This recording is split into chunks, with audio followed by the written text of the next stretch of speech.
véi! Sou retardado mesmo. Fala aí, pessoal, tudo bem com vocês? Aqui quem fala é o Gabriel, família Queiroz.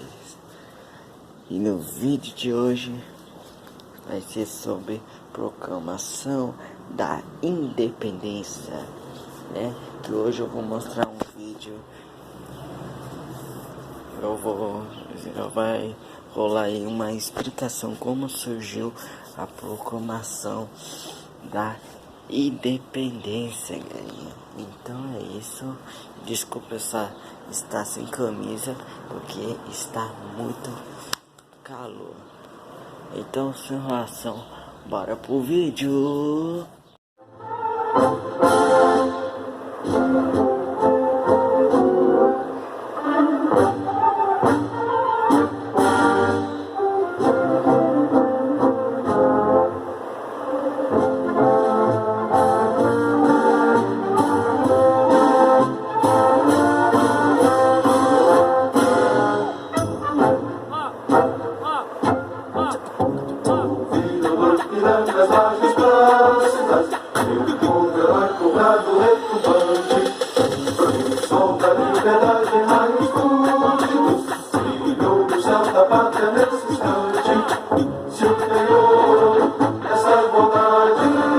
Conseguimos conquistar com o braço forte, em teu seio, a liberdade, desafio o nosso peito à própria morte.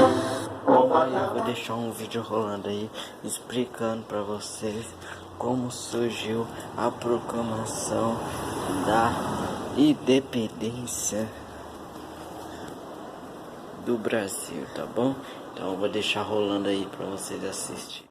195 anos da independência do Brasil, que simbolicamente comemoramos no dia 7 de setembro de 1822. Isso mesmo, eu disse simbolicamente. Então quer dizer que a independência do Brasil não ocorreu nesse dia e que aquele famoso quadro de Pedro Américo é tudo mentira? Mais ou menos. Além da data da independência ter sido comemorada em outros dias, nem tudo que vemos nesse quadro é puramente verdade. Mas para poder compreender tudo isso, temos que voltar um pouco a essa história. Tudo começou lá em Portugal no dia 29 de novembro de 1807. A coroa portuguesa, pressionada pelo exército de Napoleão Bonaparte, resolveu mudar a sede da corte para sua colônia mais rica, que nesse caso era o Brasil. Diante disso, quem fez toda a escolta dos navios foi a Marinha Britânica, que tinha feito um ótimo acordo com o príncipe regente Dom João VI. Junto com os navios portugueses vieram cerca de 10.000 pessoas, entre elas ministros, juízes, médicos, professores e funcionários de várias categorias.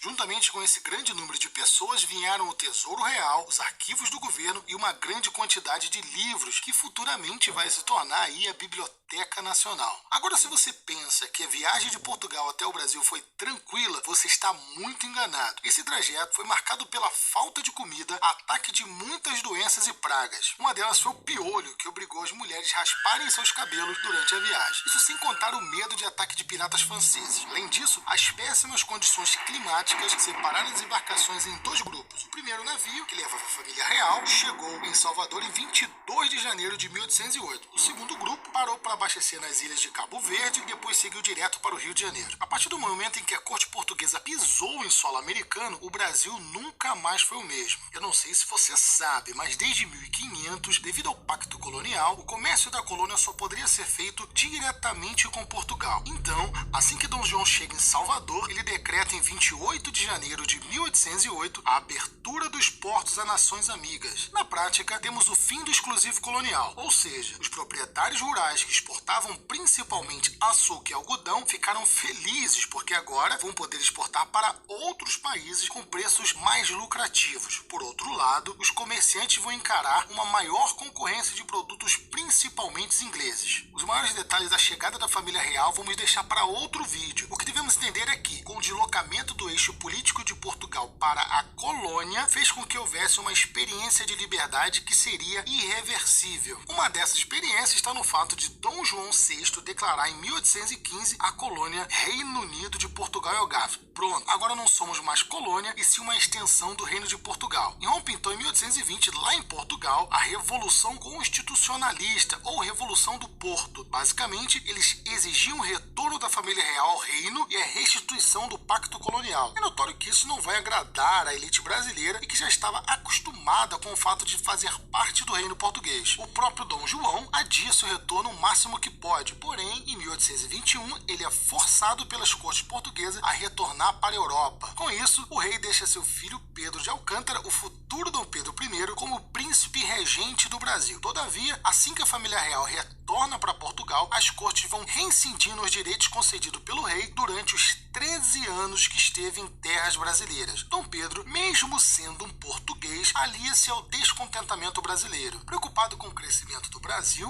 a elite portuguesa pressiona Dom João VI para rebaixar o Brasil à condição de colônia novamente. Além disso, ele assina um documento que torna sem efeito o título de príncipe regente do Brasil dado a Dom Pedro. Diante disso, uma ordem judicial exigiu o retorno imediato do príncipe para Portugal. Dom Pedro I, contrariando as ordens portuguesas, atendendo aos pedidos das elites coloniais e um abaixo-assinado com mais de 8.000 assinaturas, que era muito para aquela época, ele acaba declarando no dia 9 de janeiro de 1822 que ficará no Brasil. Este episódio é conhecido até hoje como o Dia do Fico. Temos aí o primeiro passo para a independência do Brasil. Dom Pedro I viaja para São Paulo em busca de apoio político, deixando no comando do Brasil sua esposa Maria Leopoldina e seu ministro do reino, José Bonifácio. No meio do caminho, Leopoldina recebe uma carta de Portugal ameaçando a recolonização do Brasil caso Pedro não retorne para a Europa. Rapidamente, ela escreve uma carta apoiando o marido na separação política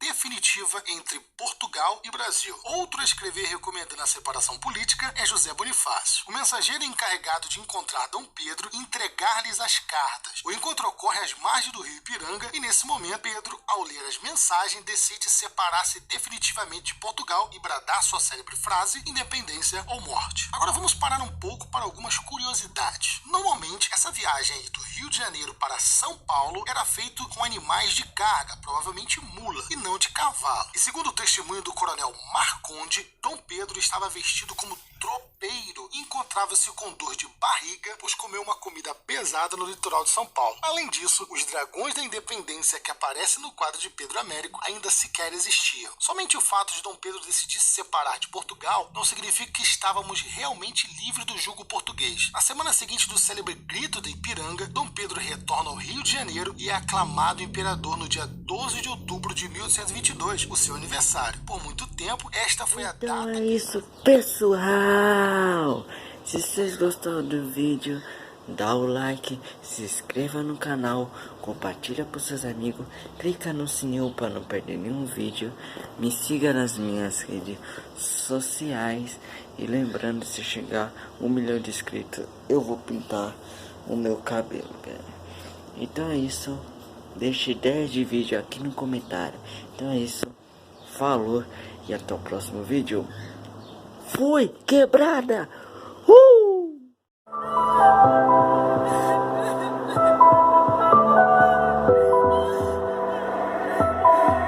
Perdoa, mãe, por eu não ter ouvido a senhora. Perdoa, mãe, a todos os conselhos que eu joguei fora. Perdoa, mãe, por eu ter abandonado a escola. Sei que a senhora só chora quando me vê nesse mundão de maloca. Mundão girou, mundão girou.